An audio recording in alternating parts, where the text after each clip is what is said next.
Welcome to the Unitarian Universalist Fellowship of Columbus. We're an inclusive, spiritual, religious community of people who support each other in their personal searches for truth and meaning. I'm Connie Ussery, your volunteer service leader and your speaker for this morning. We start our services by lighting the chalice, which symbolizes reason, tolerance, and freedom, and also respect, compassion, and love. Thank you, Sophie.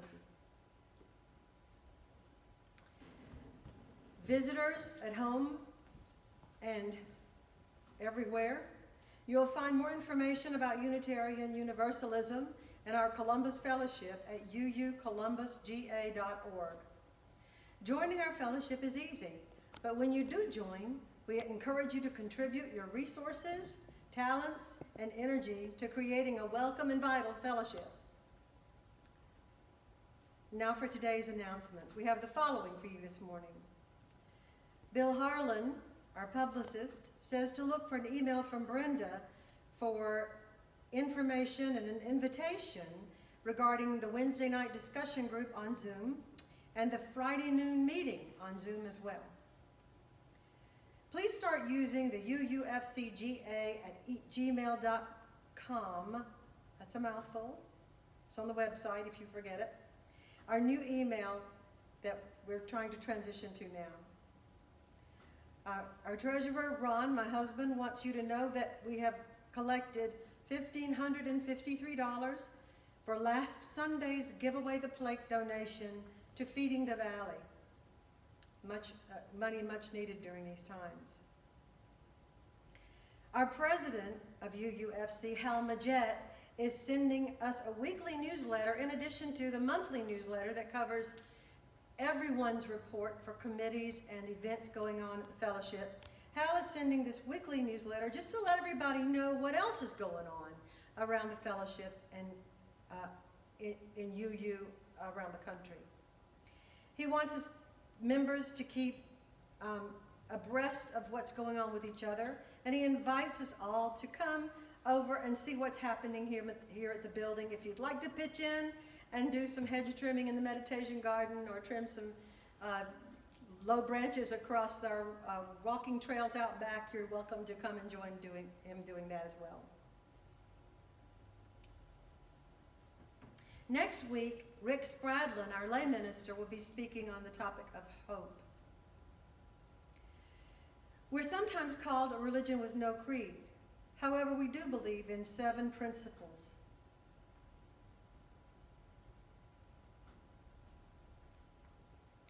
Which guide our fellowship and our national association. Let's affirm the 7 principles that sum up the core values of Unitarian Universalism. Please read them with me. We affirm and promote the inherent worth and dignity of every person. 2, justice, equity, and compassion in human relations. 3, acceptance of one another and encouragement to spiritual growth in our congregations. 4, a free and responsible search for truth and meaning. 5, the right of conscience and the use of the democratic process within our congregations and in society at large. 6, the goal of world community with peace, liberty, and justice for all. 7, respect for the interdependent web of all existence of which we are a part. And I think we all feel that now more than ever.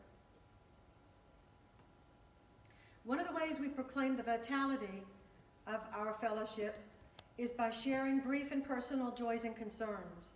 Again, please send your joys and concerns to uufcga@gmail.com and we'll share them. I'll light a candle for all the concerns that you might not be willing or able to share at this time. I'll also light a candle for the hope that our lives together can resume soon.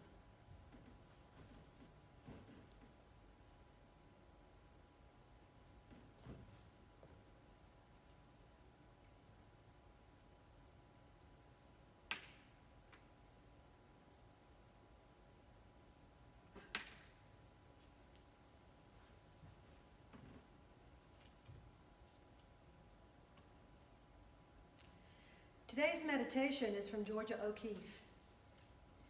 Nobody sees a flower, really. It is so small it takes time. We haven't time. And to see takes time, like to have a friend takes time. Our celebration of life is unique to this fellowship. UU doesn't have a lot of rituals, and this is one that belongs to this fellowship pretty much alone. Instead of the wine or juice we pass along us inside our great hall, we join in wherever we are with coffee, tea, water, wine, juice, in gratitude to all the people who provide them and to our own Ed Wilson, who wrote the words for this celebration. Please join us. And join in the final line. It carries no doctrinal symbolism. It's simply a warm tradition. Please lift your cups, and I'll read the toast, and we'll all join together in the last line on the slide. We celebrate life with its beauty and its pain. We lift these cups in tribute to the achievements of minds, hearts, and hands, and in sensitivity to the frustrations and misfortune of heartache. Not fixing blame or credit for the outcome of chance, sensing the risk, savoring the joy, sharing it all, knowing of the certainty of death and remembering the value of each moment. We drink our toast of celebration to this time, to the future, to each other, to the throbbing of the earth and sea and sky with life, together. We drink this toast in celebration of life. And now it is time to contemplate the offering. Of course, the expenses of the fellowship continue. We have utilities, insurance, administrative expenses, and maintenance. There are two ways to participate. The preferred method is to snail mail a check to Post Office Box 698, Fortson, Georgia, 31808. For those of you who have a PayPal account, an option is to send money electronically by using our new email address, uufcga@gmail.com. Contact our treasurer and my husband, Ron Ussery, using the same email address, uufcga@gmail.com, if you have any questions. And now I change roles from your service leader to your speaker for today's program, with a little help from my granddaughter, Sophie.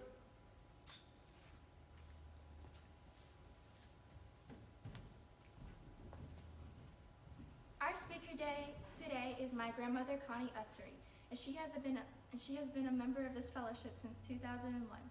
She retired in 2013 from 34 years of teaching at 5 different schools in this city. Now I get to be your student. She and my papa still like to teach and learn. We do lots of learning right now together. My Nana also likes to teach courses, mostly in art, history, and philosophy at the Columbus Academy of Lifelong Learning at CSU, continuing ed. And for some reason, she and my papa sit around and put together these big 1,000-piece jigsaw puzzles, except that sometimes our dog Lucy wags her tail and sweeps off a piece right off the table. Those finished puzzles still look great even without the little piece of blue sky or that bit of parrot wing. And of course, we all spend a lot of time on Zoom meetings, talking on the phone and following each other on social media. But you will see evidence of that later. Now, my grandmother, Connie Ussery, will offer her 4th flower celebration of the Unitarian Universalist Fellowship of Columbus, just as it is celebrated during the next few weeks at UU churches all around the world. Thank you, Sophie. So, good morning. Connect to my flower celebration. Here we are. This is the 4th time that I presented the flower celebration at UU of Columbus. As this service is observed around the world, it is sometimes called a flower communion and a flower ceremony. But here in Georgia, with all the dogwoods and the azaleas and irises, it's a celebration. Each time we've held this service, it's been different, of course. A couple of times we brought our own flowers to the service and made a large arrangement of different flowers. We talked about the symbolism in building a bouquet of diversity in color, shapes, and sizes, and basically about us. Sometimes we walk away with a symbol of the community we share. Flowers, after all, are the gifts of celebration, love, kindness, joy, and sympathy alike. We have a need for those gifts today as much as we ever have. And this celebration is different for the opportunity it allows us to share what we're doing. Judy's long walks in the woods, Diane's amazing backyard flower garden with sculptures and benches, Stefan's work to maintain the Columbus Botanical Gardens. It's the season of the flower, and we're sharing them all the time. In sharing them, we're joining Norbert Čapek's nearly 100-year-old Unitarian tradition. Norbert Čapek, who founded the Unitarian Church in Czechoslovakia, introduced this special service to his church in 1923. For some time, he'd felt the need for some symbolic ritual that would combine people more closely together as they struggled against the persecution of Unitarians in Czechoslovakia. They'd been driven into hiding then, as we have been driven into our homes today. We're using the service today for that same purpose. Just as Čapek did a century ago, we're looking for ways to bind together our community, and today's service is just one way that we do this. We're finding the good. We're finding a way. We have time now to look at a wildflower and to share what we see. Thanks, Judy. Let's let today's flower celebration be the communion of a fellowship that reminds us of our connections and that trusts in our principles that brought us together in the first place. In the flower celebrations programs I've facilitated in the past, we've shared our favorite pictures like the Keukenhof Gardens of Amsterdam, the Bouchard Gardens of Victoria, Flora Fair on an island just west of Stavanger, Norway.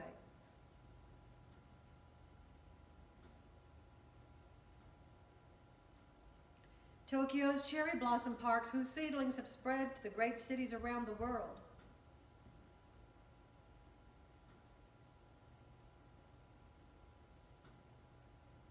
Atlanta's Botanical Garden, with Gaia in the background and Sophie in the foreground. All are such beautiful places, created and loved by people who saw a garden as a way to shape nature into a living sculpture, visions of balanced color and line. We're sharing our flowers now, and we share the memories and excitement that they bring us in our imposed solitudes. Our flowers sometimes make us immortal in a way. These climbing roses were like the ones my grandmother always grew over fences around her farm in South Carolina. You can see these pink roses everywhere. The old homesteads once stood, and farm fences lined dirt roads all over the southeast. Back in Twin City when I was a child, Mr. Howard grew beautiful peace tea roses on the southern side of the factory he ran in our little town, the one where my parents met and married. Remember the wisteria vine tunnel that draped over the western end of Double Churches Road? We got to drive through it every Sunday on our way to church when our UU fellowship met there in the old building. Brenda sent me a photo of her watercolor painting of pink camellias. She wrote, "My grandmother May loved camellias because they bloomed in the winter months and cheered her up when she saw them. I have them in my yard and I love them for the same reason. They also remind me of her and what a gentle soul she was." And thank you, Brenda, for your memories and for this beautiful piece of art. Diane took us on a Facebook video tour of amazing backyard garden. If you haven't seen it, the sounds from the waterfall make you appreciate it even more. Here are her peonies by the bird bath.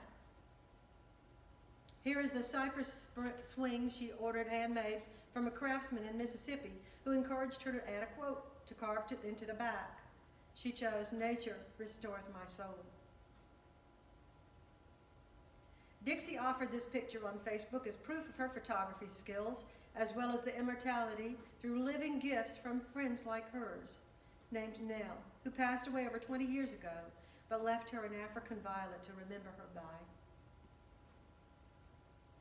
Judy takes long hikes almost every day without rain. She shows the beauty around her, including these trilliums, the exotic wildflowers that grow in over 40 varieties throughout the country and all through the woods around here in Georgia.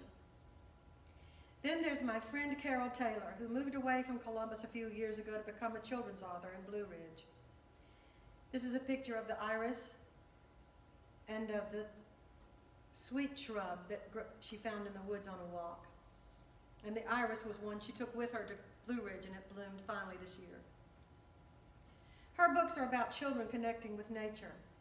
I steal a lot of messages from Carol's Facebook page, and I print some of them to hang on Sophie's walls. And sometimes I take a few away to share with you, like this poem from William Blake. To see a world in a grain of sand and a heaven in a wildflower, hold infinity in the palm of your hand, and eternity in an hour. In these days, we can easily find the gifts that Chopik found around him so long ago. His teachings of religion and reason, tolerance and kindness, freedom and compassion were heretical to those in power in Czechoslovakia. But he held on to the symbols he could find around him. The flower ceremony became part of Chopik's practice and religious education for his community, no matter where he was.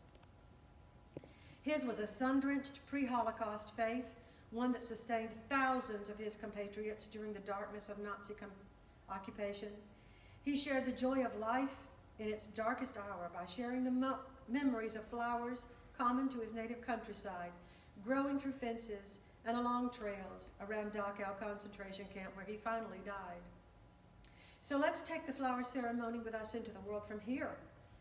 The promise that Norbert Chopik made to remember is the promise we need right now. Today, Chopik might remind us to find peace in our gardens and on our walks. Share the pictures and the memories that link us to the past and the present, the ones that make us immortal for each other in a way.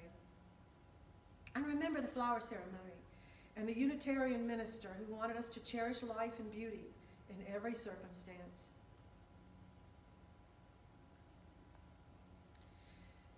We extinguish the chalice here that it might grow gently in our hearts.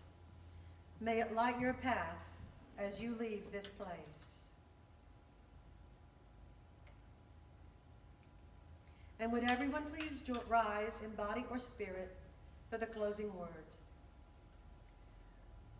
With unity of spirit, we go our ways in universal fellowship until we meet again.